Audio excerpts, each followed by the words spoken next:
Goodbye endless trips to the pharmacy, and hello MedSync. All your meds ready for one monthly pickup with no hassle. Give James Drugstore a call to get started. And welcome back to the Livingston Parish News Weekly Show, a podcast brought to you by the Livingston Parish News. My name is McHugh David, publisher and editor of the news, and today we are talking about the dreaded M word, or maybe not so dreaded, I'm not sure. Perhaps we'll be able to work through it today. We are here with the Parish Council Chairman. I'm going to let him introduce himself. Good morning, sir. Thanks for taking the time.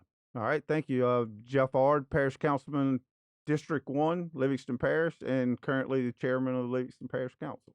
Yes, sir. And so, again, thank you for taking the time to come by. We know this is kind of a contentious subject. We're going to be talking about, first and foremost, what it is.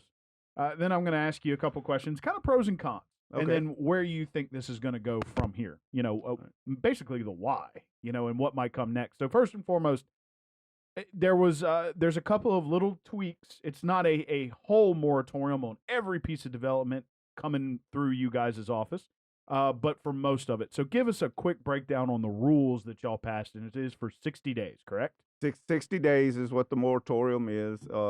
And basically, when Mr. McMorris brought the moratorium to us, he had a list of things that he wanted done.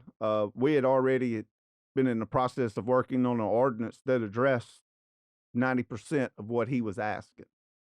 So it's really just a few things that we have to tweak to get it right in the back. So we didn't feel like we needed a whole year to do that. We already had it ready to go.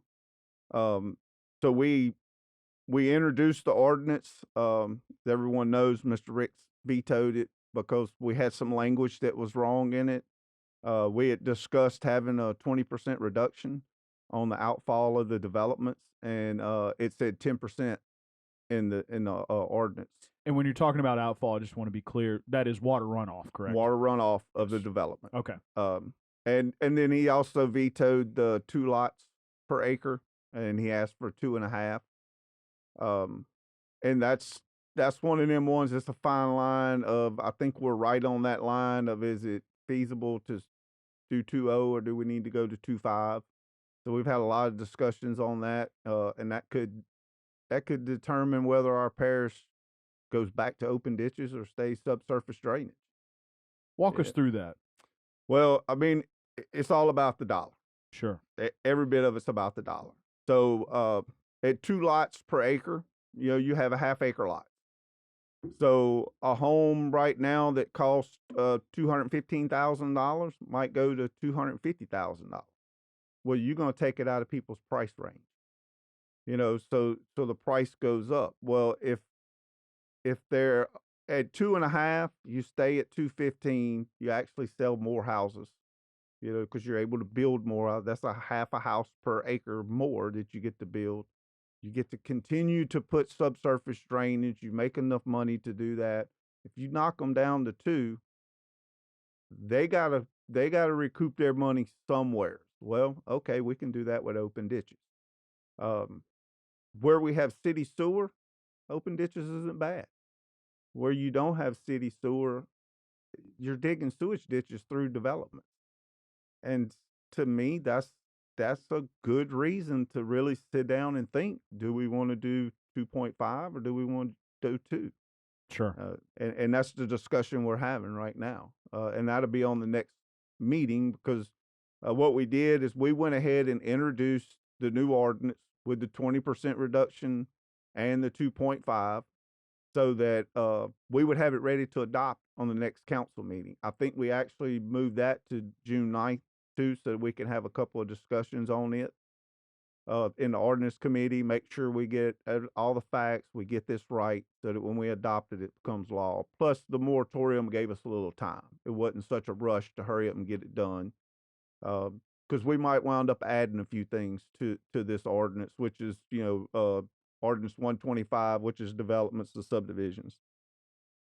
So if we're going to make some more changes, we wanted time to be able to put it all in there, do it all at one time, and get this ordinance good and tight. Gotcha. So, sort of an interesting question here, or more of like, if we're discussing the why a moratorium, because about 5 weeks ago, Tracy Girlinghouse, who's been kind of the spearhead for zoning, was sitting right where you're sitting. And he said, we've talked about moratorium. We're not going to do it. Now you're doing it. So if someone's asking you why, it's really because we had the ordinances lined up to try to help citizens currently living here, but also as sort of a compromise between citizens and developers. There were a couple of problems. You're looking to buy yourself some time. Correct. That's the main reason for the moratorium, from my view, is we started talking moratorium, talking about these changes, and all of a sudden, all these developments just start pouring into planning. And it's like this, just open the floodgates, hurry up, hurry up, hurry up, hurry up before they make changes. We needed to stop that just long enough to allow our stuff to become law. There was no reason to shut it down for a whole year, because we're right there. We're ready to fix the problem. Sure. So it's just no need for 12 months. Sure. And to be clear on how the vote went, we had 2 councilmen that voted against the moratorium. Their reasoning behind it is they wanted 12 months. We made a counter motion to do 60-day versus the 12 that they proposed, and they wanted 12. So they stuck with it. I didn't want any moratorium. I felt like there was no need for one, because we're fixing to fix it. If we weren't trying to put a few other things in it, we would be adopting this next week. Sure. It would be adopted and it would be fixed. I don't like the cons, if you would, of the moratorium, of how it impacts us. So I just wasn't for it, because I really feel like we're gonna fix it. Sure. And I feel like when you give somebody 60 days, 90 days, whatever it is, to get something done, they're gonna wait 60 days, 90 days before they do it. Sure. I watched Ascension put a 12-month on there. They had to come back and add another month. And I'm like, how can you not get something done in a year? You got a whole year, but it's human nature. I got a year. Yeah. Well, okay, we're going to give you 60 days. Sure. So as councilmen, we need to get off our butts, do our job, and fix the problems that we need to fix. Right. And it's funny that you say that. Think what you will of him, but actually Elon Musk has a good quote. If you give yourself 90 days to do something, you're probably going to start on day 85. But if you give yourself 9 hours to do something, it changes the narrative. So let's talk. You brought up the phrase again, pros and cons. Okay. Correct. One of the interesting things that you mentioned and that David noticed was that y'all are finally getting some folks from the development side to come to trying to get input in for a compromise. Correct. That's where the 2 to 2.5 lots per acre came from, and among other things. But y'all have also been able to talk with them about, well, here's some of the problems we're seeing, and what some of the problems the citizens are bringing up. So we'll talk about some of those problems in a second, but let's talk about pros and cons of a moratorium. First, pros, I suppose one of them is it does buy y'all some time to get this stuff introduced. What are a couple other ones? Well, really, that's the main one. It gives us time.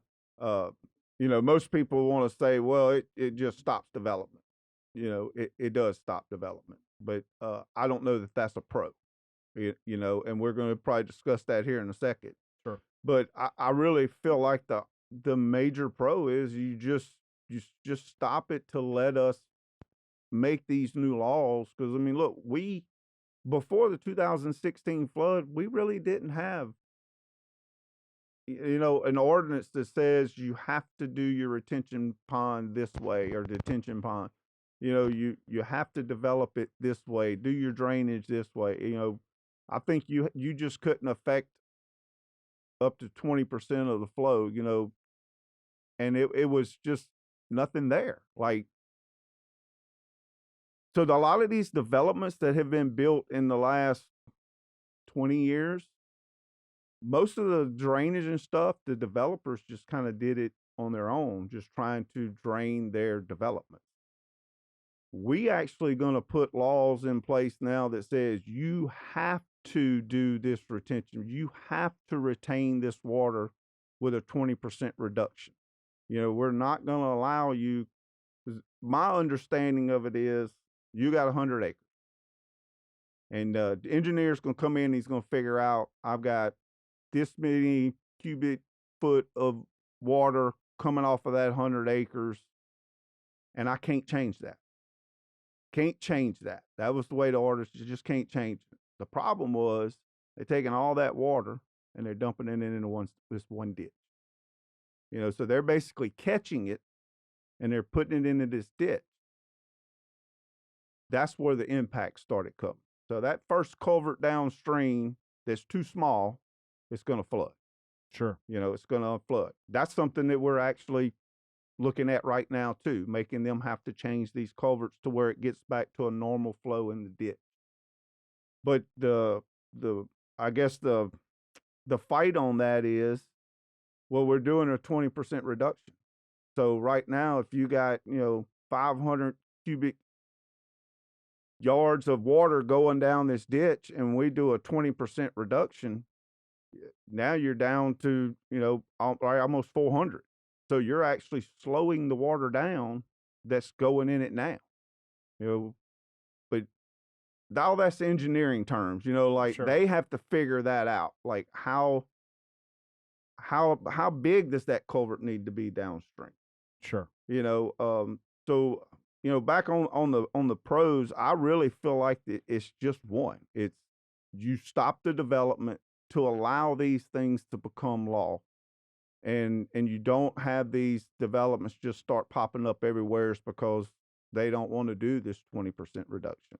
They don't want to have to abide by the 2 lots per acre or 2.5 lots per acre, whichever it be. We've also got an ordinance where road widths, depending on how many houses your development is as to what size the road has to be. And if it's not at that size, the developer has to widen that road. So there's a lot of things that would impact the developers to want to hurry up and get it through. So that's why it was like, hold up, 60 days, we're going to get this through. Right. And like I said, I wasn't for it, but I saw the need for it. I mean, I can see that, okay, if we wouldn't have had all them subdivisions come through, I would have just said, no, we don't need a moratorium. But Right. when they started just hurry up, and it's like, okay, we got to do something. Right. We need to stop it. Let's get this and make it law. And I mean, unfortunately, the good thing is we had it ready. Right. We are ready. I mean, you're going to see everything by the first meeting in June. I think everything will be pretty much on the parish president's desk and waiting for him to sign. Sure.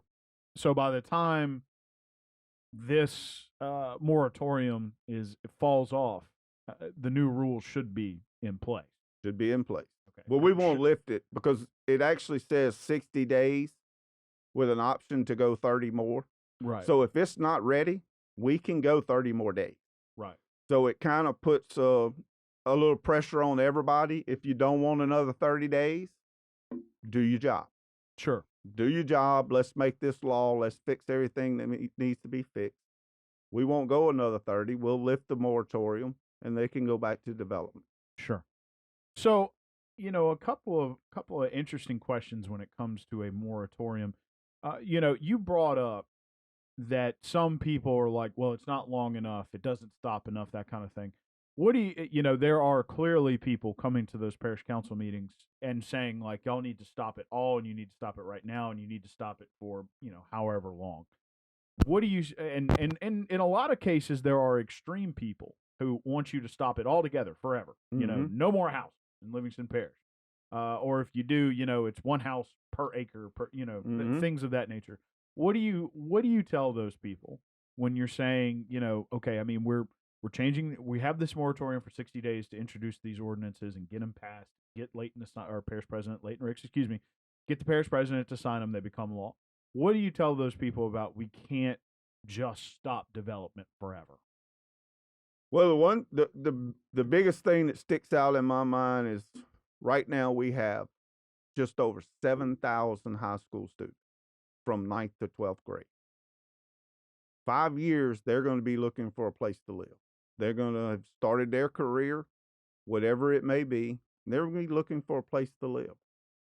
We cannot just shut down development and tell our kids, go get a degree and move somewhere else. We don't want you here. We don't want any more houses here. So you can't stay here.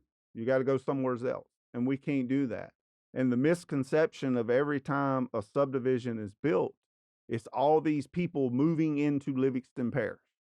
I don't think it's a bunch of people. Now, I will say there are some, and they want to come here. There's a reason they want to come here.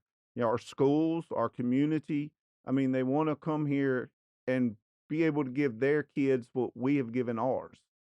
A safe environment to go to school and not have to worry about your kids when they're in school, and it's just a great place to raise a family. And we've got to look that all of these kids are going to need a place to live. So it's not just people out of the parish coming. We have to continue to build developments. We have to be smart about it. It's going to happen. It's going to happen because there's going to be a need.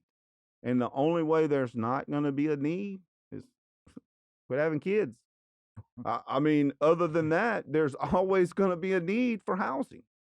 And unfortunately, Momo and Pawpaw owns 100 acres, and they have 4 or 5 kids, and then each one of them has 2, 3 kids.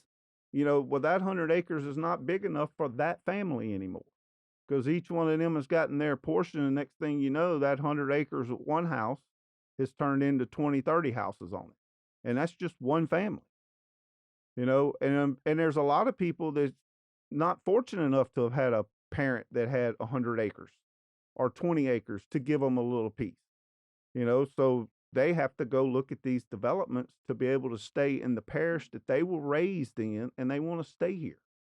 And we can't make this housing to where it's not affordable for them. And that's where the talk of the 2 and the 2.5 will come in. You're talking about a 15% difference in price. And just on us saying 2 lots per acre or 2.5 lots per acre. And that easily puts somebody out of a price range of being able to live in our parish. Sure. So the other part of that question is this moratorium also stops commercial development, doesn't it? Yes, sir. Is that basically because of the same 20% reduction in drainage? Y'all want to make sure that all the commercial developments are following that as well? Well, the reason that got brought, because originally the moratorium was just for developments, residential development, just residential developments. So what we looked at it as, look, a commercial development impacts drainage, it impacts traffic. So the only thing a commercial development doesn't really impact is the school, because they're not bringing in kids to go to the school. But 80% of what we're trying to fix, it impacts. So why would you not hold them accountable with a moratorium like you're doing the developers of residential? It just didn't make sense. Now, it was so much discussion on it, it was hard to keep up with, and I kept asking, okay, let me get this clear. This is what we're going to do. So I asked the clerk, I said, have you done the minutes? She said, yes, I have. I said, can you explain to me exactly who this impacts? Because I've gotten a lot of phone calls. She said it's minor and major subdivisions and commercial. So if you're building a single home on your property, you go get a permit and you build your house. It doesn't affect you. You should be good to go. If you've already started building your commercial building, continue building. Don't stop. It's not a cease and desist where everybody stops. And I think a lot of people are thinking that that's what it means. Well, I can't go to work Monday morning. No, continue doing what you were doing. You're good to go. If you were, I had one guy called me and said, look, I got a house that I'm demoing and then I'm rebuilding it for someone. So it's actually two different permits because you have to get a demo permit, and then you have to go get the new home permit. So he said, "Am I going to get to where I can't get the new home permit?" I'm like, "No, you're building one house. Go build your house. You're good." Sure. That was the way that it was explained to me that's how we voted, because it really did get confusing, and I Sure. can understand where people were like, "Okay, what did y'all actually do?" So I wanted to clear that up, that it's major and minor subdivisions and commercial development. That's what's shut down right now. Okay. And for 60 days. For 60 days, anything that has not been to planning. Okay.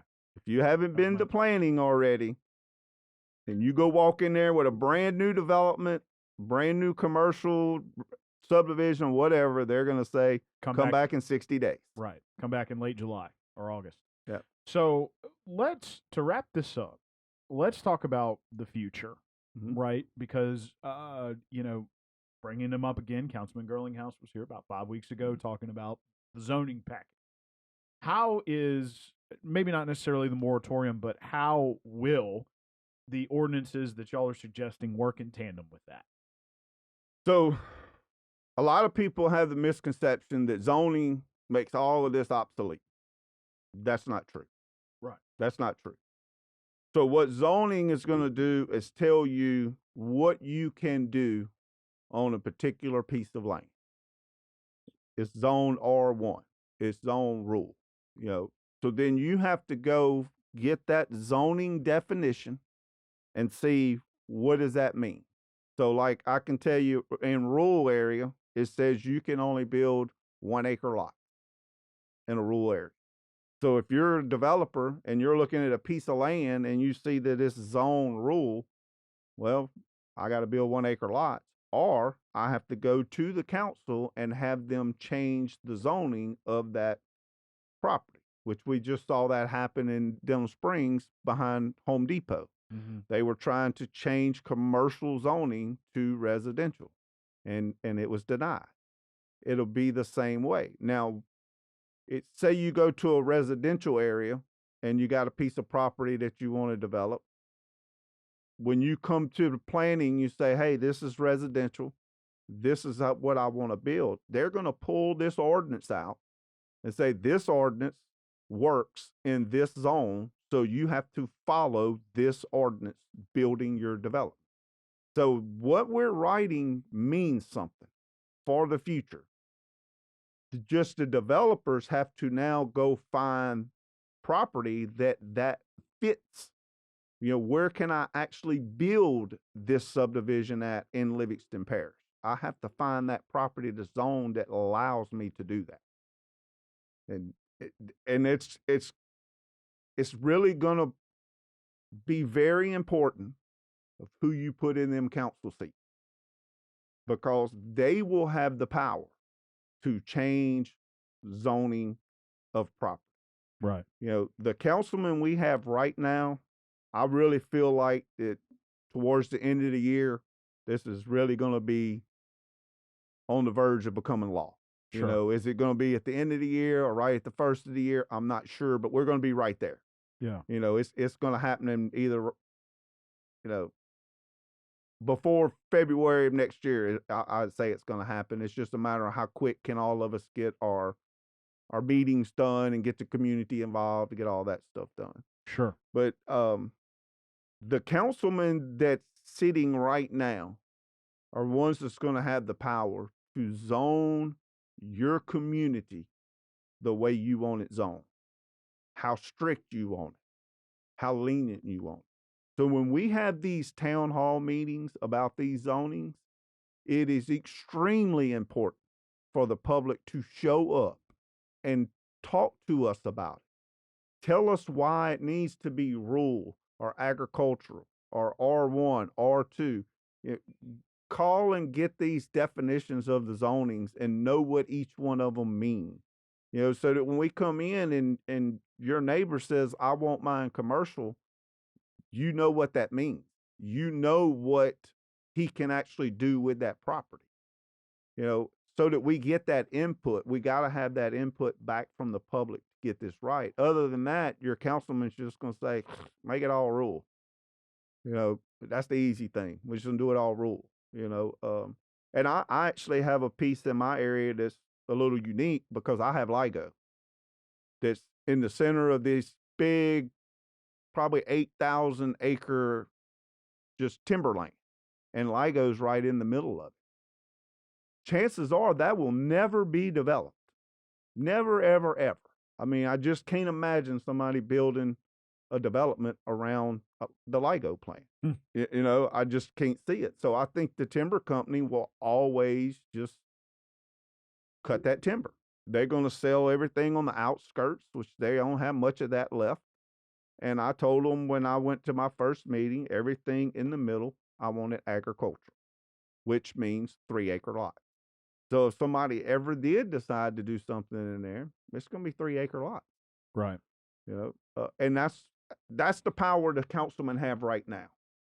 Right. They have the power to restrict their districts and make it harder on these developers. And I'll tell you how I told Alvin Faber and I wanted mine. What's there now, I want it to match. Sure. Match what's there now. So I do have some area up around North Walker area where Spring Lake and Whispering Springs is, and they're doing another development across the road from it. I said, whatever residential, whether it's R1, R2, R3, that meets them developments that's there right now, go ahead and do across the road the same. But then once we start getting away from that, it's going to mostly turn to rules. Sure. So that'll be coming up later this year, but for the time being, we appreciate you taking the time to come and kind of give sort of the council's explanation on why they chose 60-day -2, particular councilman who wanted a year. But we can't expect those ordinances to come up, I believe. And Mr. David Gray is in here in the corner. I believe y'all are both going to have a fun meeting at the beginning of June. That's Yes. the 9th. Yeah, they're both laughing. Yeah. So there'll be a lot on the docket for that meeting, so be on the lookout for that. So, sir, if you'll take just 1 second to introduce yourself, we'll get out of here. Yes, Jeff Ard, Livingston Parish Council for District 1 and current chairman of the council. And my name is McHugh David, publisher and editor of the news, and Mr. David Gray, news reporter and lifestyle editor for the news, is also in the room. We want to thank you guys for joining us today for the Livingston Parish News Weekly Show. We were talking about moratoriums and then what comes next, which is zoning. So we'll be on the lookout for that in the coming 9 to 10 months. Please remember the news is on Facebook, Twitter, LinkedIn, Instagram, and YouTube. We are once a week in print on Thursdays at $7 a month to get that in your mailbox. We're also online, www.livingstonparishnews.com. One last time, we do appreciate you joining us, and we'll see you next time.